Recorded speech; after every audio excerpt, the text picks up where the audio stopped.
Bonjour à tous, bienvenue chez Kiteforce. Donc aujourd'hui, moi Arthur, je vais vous apprendre comment faire pour choisir une voile usagée et inspecter, voir si tout est correct dessus. Alors la première chose à faire, une fois que vous recevez la voile, c'est de la gonfler. Vous allez la gonfler.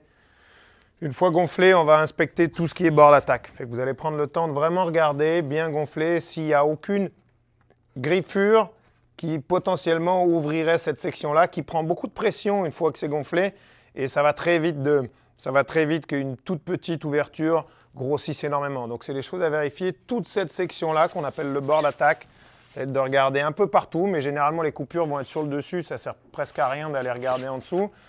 D'aller regarder partout s'il y a des griffures qui ont l'air un peu trop méchantes et des coupures éventuelles. Une fois que ça c'est fait sur le dessus, pour vérifier l'usure d'une voile et si elle a bien été entretenue, un des points les plus classiques, ça va être ici. Une voile qui reste dans le vent toute la journée à prendre le vent, elle va faceiller comme ça sur le bord de fuite. Elle clac, clac, clac. Chaque vague, c'est de l'usure. Cette usure-là, on la voit, ça va former des petites lignes blanches qui sont généralement présentes ici entre les deux lattes sur le bord de fuite. C'est pour ça qu'ils font des bords de fuite avec cette forme-là, justement pour éviter vraiment l'usure au centre. C'est d'aller voir la quantité de lignes blanches à cet endroit-là et de regarder si la voile est encore relativement croustillante dans cette section-là. C'est sûr que plus ça va être mou avec des traits blancs, moins votre voile va valoir cher et moins elle va durer longtemps. Ensuite, c'est quand même de faire un petit check-up de gonflage, de garder la voile gonflée un certain temps et de regarder si vous n'avez pas une fuite quelque part. Donc ça, c'est quelque chose que vous pouvez dire au vendeur, je vais la garder, je vais la gonfler. Si je vois qu'il y a un problème de dégonflage, tu me donnes une option de te la ramener dans le jour qui vient. Vous pouvez vérifier tout ce qui est bridage.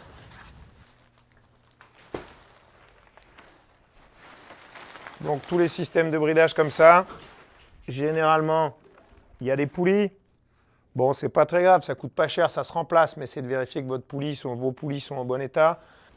Alors, une chose à vérifier sur les voiles usagées, c'est si vous avez des trous sur ce qu'on appelle le canopy, la toile, d'accord? Ça, la meilleure manière de le vérifier, c'est de dresser la toile face au soleil et de regarder partout en arrière si vous avez des petits trous, des petites coupures.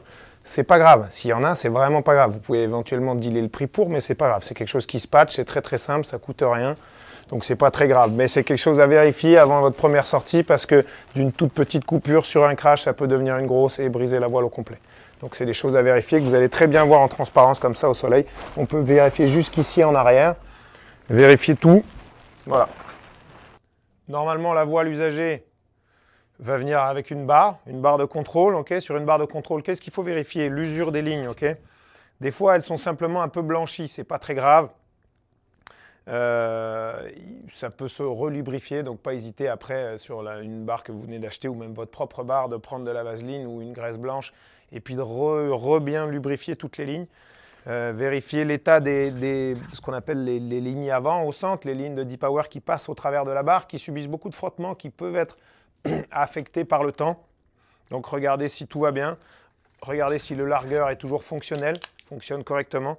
Si la ligne de sécurité n'est pas bloquée quelque part, cette ligne de sécurité doit être capable de coulisser très loin.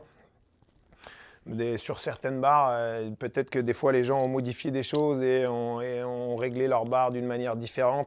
J'ai vu beaucoup de barres arriver modifiées par des gens avec un système de sécurité qui était rendu non fonctionnel parce que la ligne de sécurité n'était pas capable de coulisser assez loin pour tuer la voile. Autre point, ça serait le grip. Le grip peut aussi s'arracher sur la barre, des choses qui feraient baisser le prix de votre voile. Maintenant, un grip arraché, c'est pas très grave, ça peut se recoller ou se remplacer. Mais bref, ça vaut moins cher. Alors, quels seront les mauvais signes? Si vous sortez une voile d'un sac usagé, que vous voyez du sable de partout dans le sac, partout dans la voile, et que la voile est encore humide, c'est pas bon signe. Prendre soin de sa voile, c'est la ranger sèche et c'est la ranger pas de sable. Donc ça, c'est des choses qui abîment les voiles. Je ne dirais pas c'est mauvais forcément dans tous ces cas, mais c'est un point à vérifier dès le départ. Si vous voyez que c'est comme ça, c'est pas forcément quelqu'un qui fait attention à son matériel. Maintenant, très souvent, quelqu'un arrive avec une voile qu'il a achetée usagée, il va manquer le leash. Une voile, ça vient généralement avec une barre, et quand il y a une barre, ça vient avec un leash. La personne qui vous vend la voile, c'est pas fait exprès, mais généralement oublie le leash, parce que le leash est accroché à son harnais. Donc quand il le vend, on oublie de mettre le leash avec. Un leash, c'est 39 $. Donc si vous allez chercher la voile de quelqu'un que vous achetez usagé, n'hésitez pas à demander le leash qui normalement vient avec. Donc on est censé avoir une pompe, la voile, le sac de voile, la barre, le leash. Maintenant, si vous n'êtes pas sûr, chez Kiteforce, on va être capable de faire une inspection de voile. Donc une inspection de voile, c'est 40 $. Vous l'amenez chez nous, on va inspecter justement tous ces points et on va être capable de vous estimer si l'achat est bon ou non. Donc n'hésitez pas à nous amener des voiles, on va être capable de les inspecter. Voilà. Alors j'espère avoir répondu à toutes vos questions en ce qui concerne les voiles usagées. N'hésitez pas à passer à la boutique. On a aussi une section de matériel usagé, donc le stock varie au jour le jour. Venez voir souvent, ça change. On a un peu toutes les tailles en tout temps. Voilà. Je vous dis à très bientôt. Bonne journée, merci.